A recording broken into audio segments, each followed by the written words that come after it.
on Crazy Rich Asian Talk, and there are so many different people. You're all referencing one influencer, but there's this guy who gets dropped off at school in a Rolls Royce. I think his dad is like the most rich man in China, I think. I don't know. I'm now going to be an expert on it. I did see the movie and I did read the book, but it seems like many of you like people who rich right.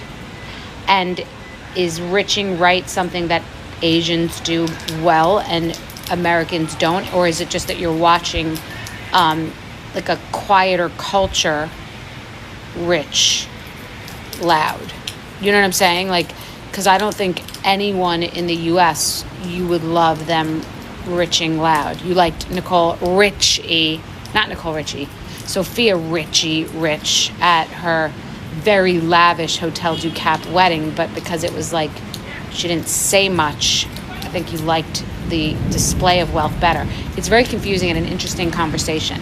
And you're the ones who like flagged the Crazy Rich Asian. Like, I didn't even know that was a thing. And also you're the ones who flagged the Walmart Birkin. So what an interesting juxtaposition those two concepts are. Hard.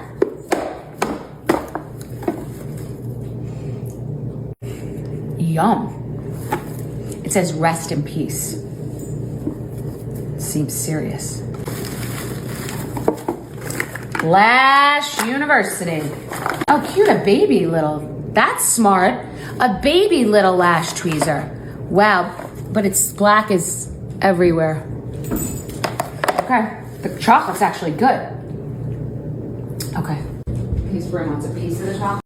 I've made a decision about something. You're not gonna like it. Maybe some of you will like it. Some of you will like it. I am going to attempt, I always have to wrap it in bubble wrap in case I fail, which is not very like me, but you know, I said I was gonna do weights, but I did do weights today. It just, I haven't done them for weeks, but like, I'm trying to like, that's not even what I'm trying to tell you. I wanna start doing weights, but that's not what I was here to tell you.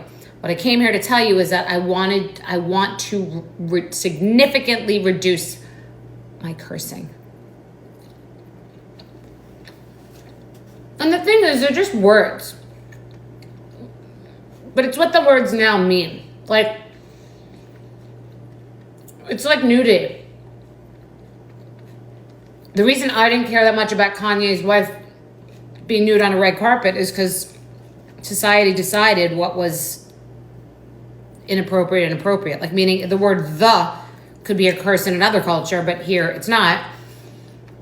And a boob could be an elbow in another culture, but here it's not. All right, so that's the rantings of a lunatic. But in this culture, cursing is like not bad, but like if we don't want our kids to do it, then we shouldn't do it. So I'm going to attempt to significantly reduce my cursing. What do you think? I'd like to hear your opinion.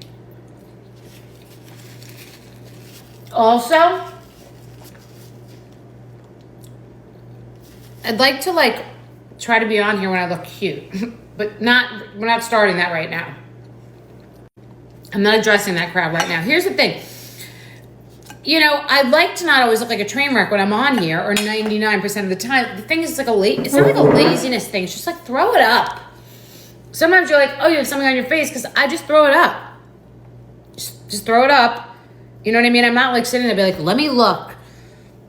A couple of weeks ago, I had a UTI, and so I have cranberry gummies in the back of one post. Someone's going to be like, does she have a you know, it's like, I just don't think of all that stuff. So thank God I'm not like a person who has crazy things in the background of my house, because I don't really have that. I don't really have skeletons. That's the thing.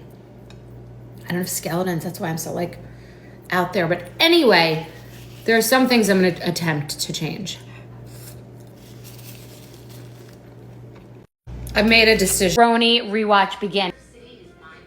Cookie. I mean, these two were born for reality TV. Like, she just came in confident, ready-made housewife. And fun fact, she was the first one really being a business person on TV. And like, she knows her stuff. She'll tell you anything about insurance, like retirement plans. She's very savvy with that kind of stuff. Great fun, like friend group, honestly. Like this was like real. Ramona was the first to like really try to monetize her business promote it, go get the surgery, and like the dermatologist, so like she'll get it for free. Like she was working the system day one. I didn't know there was a system day one. I just knew I wanted to promote that I was a natural food chef. That's all I knew. She just said, now I'm a Manhattan socialite. Oh my, that's Jill. Like, there you go. We got the whole entire 10 seasons. Jill just said, and this is what provoked the New York Magazine article, because real, quote unquote, real socialites, which are more bullshit than these fake ones that we are, they were enraged that we were representing New York. That's what popped us off. There was a New York Magazine article because the real socialites in New York who would never do this were so irate that we were like, people like Jill were like, I run with a fabulous circle of people. There's no way she's wearing chinchilla with a dog in a bag. This is not happening. Oh my God. My career is very important. Shut up. Look at my apartment. My IKEA apartment. Very good guy. Very good guy. This is a scene where he didn't want to be on television at all. Did it for me. And he kept saying, we'll talk about it later. And I get myself in deeper. I would have one child, not even be married. We really don't spend any time apart. She just let us know that they're one person. They were just a lot for us. It just, wow. It just was a lot. And they were great characters in the end. But it was great that the producers thought of this, because we were all like, what is this? But that's the point. The whole thing was all of us thinking we were somebody and we were nobody. I was just broke and a nobody. Like, I had no business being there. And they're saying living in the city, and Ramona's like, no, you live in Brooklyn. Like, Brooklyn wasn't what Brooklyn is today then. Brooklyn was Brooklyn. He just mentioned Manhattan society. This is not Manhattan. And he just said he was worried about what people would think. They're wearing matching purple outfits. He was just saying he was worried what people would think about them moving to Brooklyn. What people? Well, I can't. Higher circles of society. Someone kill me. But this is what our interviews were like. We were in our own houses doing our own hair and makeup for everything. We all were a disaster. They could afford makeup. She probably couldn't. I couldn't either. Count Alexander de Lesseps. We're getting the history. Jill was so impressed by this. I had never heard the word countess my entire life. This woman was cast, and Jill's like, we have a countess, a real countess. I'm like, what the fuck is a countess? There's Count Luanula. Aristocracy. Great brand name, though. Being a countess, it's just like, it's great. I don't know if she still goes by it, but go by it. I'm going by what, the queen. Chicken salad queen. The Chiron under just said average price of townhouse, $9.5 million. They rented this townhouse for $15,000 a month. The network is shoving wealth down everyone's throats to pretend everyone's rich. No one was rich. I was poor, but no one was really rich. Not like rich as we know today. No one was really, really like rich. Like, it wasn't that nice of a townhouse. Now that I look, to me, anything was nice. I was in a tiny apartment, like I said, furnished by IKEA. But now that I look, it wasn't like a nice townhouse. So people must have been like, oh my God, this is not aristocracy in New York City. It just like wasn't elite. We were all such losers. That's why this works. The whole career displayed wealth. Frankly, it's a combination of glossiness and Jew. Hamptons.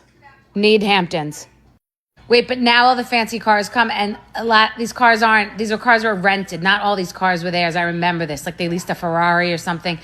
And I did make a comment saying that the Hamptons is where everyone's wealth you can see. Like, in the city, you're not seeing people in the little apartments that they're in. I think Jill's house was a rental too. I don't remember, but like, this isn't like an elite house in the Hamptons, but I didn't know anything. And then I thought it was. It's a nice house. I was so poor. I thought everything was something. Again, it's great, but it's just not what the elite would think is elite in the Hamptons. This is hard to do. I can't say I love watching this. It's good, but the thing is, when you do this show, you're just saying, I'm going to make a fool of myself so I can hopefully sell some shit later and get successful.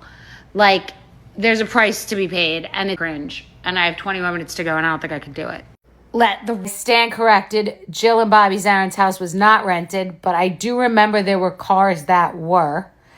And all of our lifestyles were rented, because everybody who's on The Housewives, for the most part, some version of their life is rented, which is why so many people are incarcerated or bankrupt or in foreclosure or something shady. So yes, in fact, Allie and Jill, who came into my comments to correct something from, I think it was like, yeah, 16 years ago. So, yes, but the essence of everything I'm saying is from recollection.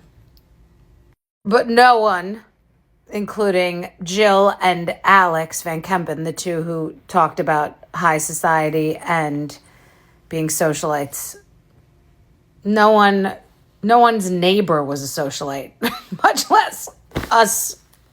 We weren't 4 people down from socialites, okay? So don't get it twisted. And yeah, no one's house or townhouse or apartment was a house of a socialite by any stretch. So, and Andy Cohen used to call me the Greek chorus for describing it as such. Bye. You're welcome. Ramona had the closest house to a socialite because her house was in Southampton, in a good neighborhood. So she was the closest to a socialite. But still, no cigar. We were no shalites. Maybe this will be fun. It's very stupid. I don't know. Maybe I'll watch tomorrow. I stand corrected. Jill and Bobby Zarin's house was not rented, but I do remember there were cars that were. And all of our lifestyles were rented because everybody who's on the Housewives, for the most part, some version of their life is. I was exhausted because I was watching a TV show. And then, of course, once I turned it off, I wasn't exhausted and I was dreaming about sugar and this granola bark. I thought better of it. Have you had these? I know some of you are obsessed with these and some haven't yet gotten obsessed. Well, welcome to the jungle. Okay, these are these little meringues in birthday cake flavor. I also got like a strawberry one. What I really want to do, because on the bottom, like a friggin' animal, there are like all these leftover bits. So I took them with my spoon. I think they'd be amazing over ice cream. Because the crunch is a 27 out of 10. So these, like, mashed up in ice cream are like a much healthier, lol.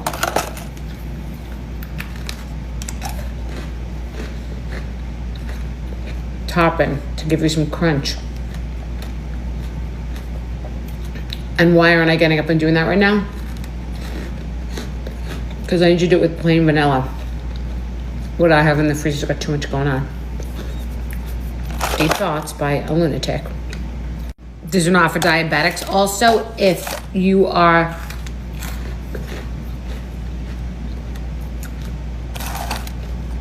shut up. They're very sweet, so you can't eat too many of them. So you're not gonna eat the whole box. It's just too much sugar. So it hits a spot. It's effective. Shut up. One last thing. In the middle, sometimes you'll get like a soft one. Or it's like chewy, it's not just crunchy. Like an actual treat. I also like the flavors that are not birthday cake better. I don't know why I like the yellow or the pink. But don't worry. Eating the granola bark anyway. Good night. Why does everybody say I finally got my hands on? None of this shit is hard to get. None of this shit is hard to get. Everyone says it's all hard to get. There are Birkins falling off trees. People are acting like you can't get them. Like everything is gettable, okay? It ain't that deep. It's marketing, baby. Like a lip gloss or a blush. Like I finally got my, okay, get online. You can get it. It's right there. If I got a giant jar of James and the Giant Peaches, you can get anything you want. Jewelry University, Jack and Jules. So here's some of their packaging, which I think is so cute for nice, like, teen gifts, sweet 16 gifts, bar and bat mitzvah. Okay, they're adorable. Little hearts, little smiley faces, super cute. Bryn would love, girlfriends would love. Now we're getting into more adult. It says XO, but it also looks like okay. That's really funny.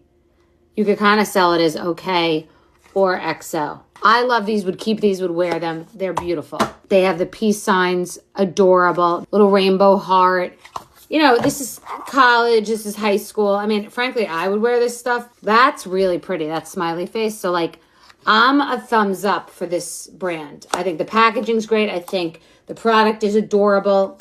I'm team this. But wait, there's more. Like, again, sweet little stars bracelets with a jump ring. The kids like these little delicate earrings to stack, like pretty butterfly earrings. Again, that's very cute for Bryn. These say love, little sweet evil eye, little heart, diamond. I mean, I would wear those in 2 seconds. Tiny little hearts. The design is there. The innovation is there. I'm team this. Team this. Team this. Jewelry.